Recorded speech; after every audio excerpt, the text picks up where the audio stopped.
you could be off by over $1.3 million.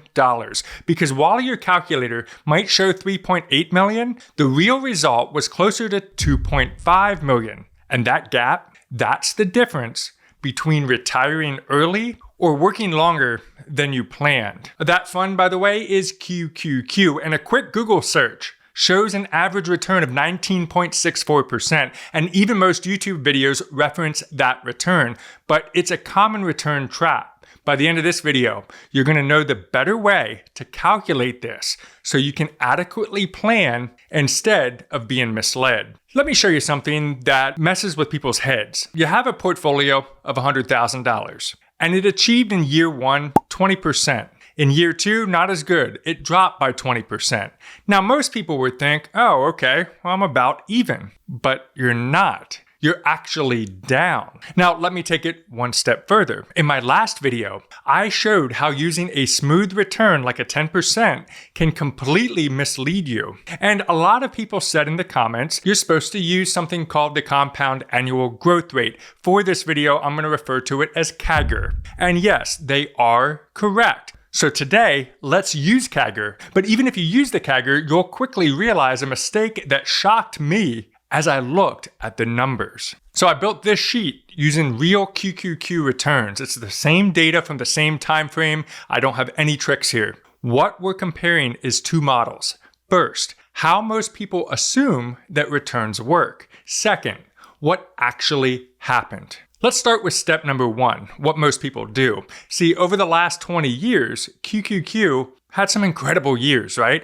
We've had years that had a 50% or more gain, but also brutal years that had negative 41%. Now, here's where it goes wrong. People will go to Google. They're going to type something in like, what is the return of QQQ? They're going to find this right here. It says 19.64% annual return over the past 15 years. And they think, cool, okay, I'm just going to use that number and see how my portfolio will grow. So they plug it into a calculator. Let's say $100,000 to start off. You're going to add $100 a month every single month for the next 20 years at a 19.64% return. And so the calculator spits back, wow, you're going to have $3.8 million. That looks amazing. But here is the problem. That's not how the returns actually happened. And see, when you apply the real sequence of QQQ's returns, you're only ending up with that $2.5 million, not the 3.8. And that's that big $1.3 million difference. And this is the danger of modeling returns as smooth when they're actually volatile. This is the chart of reference right here. Do you see the blue line? That shows the steady trend. This is your common calculator. It's upward. It's based on that search that we did or the latest YouTube video that said, wow, QQQ has a 19% return. But let me pause here for a quick second because this is where it becomes absolutely real. Imagine if you actually believe that $3.8 million number. You're building your entire plan around that. Even if it's not QQQ, you're thinking, oh, okay, 11%, 10%, whatever that might be. You're thinking you're ahead, but then 8, 10, or 12 years go by, and guess what? Your portfolio is sitting way below that projection. So what do most people do? Let's be real. Most people are not going to say, oh, this is just volatility. They're going to say, look, something's wrong here. I picked maybe the wrong investments or I screwed up my portfolio somehow. It's not working out the way that it projected to do so. So I'm going to have to sell out and change strategies. And that's how people take a perfectly good plan and absolutely break it. So what should you actually do here? And this is where CAGR comes in. That's the true way to understand actual performance, which includes volatility, the good years, the bad years, and everything in between, because there is a big difference of using an average return assumption and starting your investing journey and experiencing a bumpy ride that doesn't match up to what you expected. And in this case right here, the actual CAGR was 16.99%, not 19.64, not 20%. We're talking 16.99. And this matters because losses hit much harder than gains during your investment journey. So remember that example earlier of the $100,000? Even though you have a positive 20% followed by a negative 20%, the end result isn't back to the same number you started with. So now let's do this the right way. Let's take that 16.99% CAGR and plug it into the smooth model. Now, this is interesting. Look what happens. Both paths on that chart end up at basically the same place, around $2.3 million. Now the math is checking out correctly. CAGR works, but now look at the path. This is the big thing.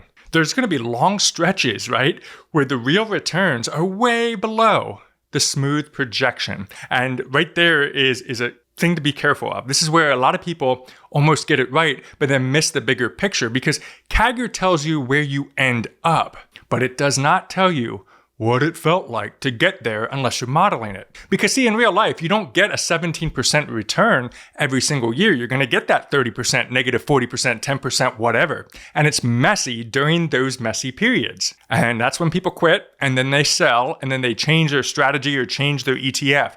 Let's go from QQQ to SCHG. Let's go to SPMO. Let's go over here. Don't sell out to buy something new.